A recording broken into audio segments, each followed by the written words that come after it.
så har vi en rekord som heter för yngre då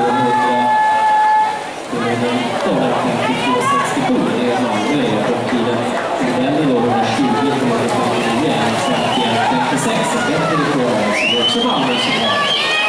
Vi ser vad som händer här. Det ser ut som det är banan tillsammans med Mattias som är till oss. Det är Söderdag på Mattias Susilona med öppningen 27-54. Tätt följd av Neptun då, som hade på första sträckan där. Råkade inte Neptun. Utan Linköping ska jag säga som hade han ett tidigt också under 28-27-75. Ser ut som Linköping rycker loss lite grann. Han är på bra också i Västerås. Det som han har Wengerud i på andra sträckan. Det är då Västerås som tar ledning av spetsar. Släpper vi loss Höga Rökbad på hela sträckan. Så man ju lite åldersklass på den här där. Så det är jämnt om en ledning i den här åldersklassen. Det är Linköping och det är Malmö. Då har vi Anna Loman i från Malmö och där kommer det gå fort.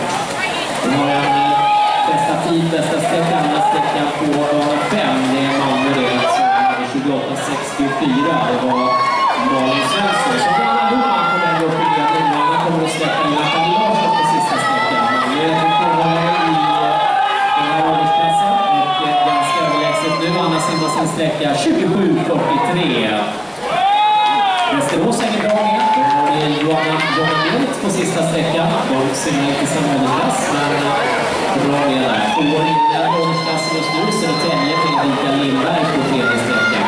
Det är Malmö i överlägsen ledning i åldersklassen 120-159 på väg upp mot mål av Malmö. Ska vi se. Vi går på då, jo, 53-40. 53-40. Det är avslutning på 27-76.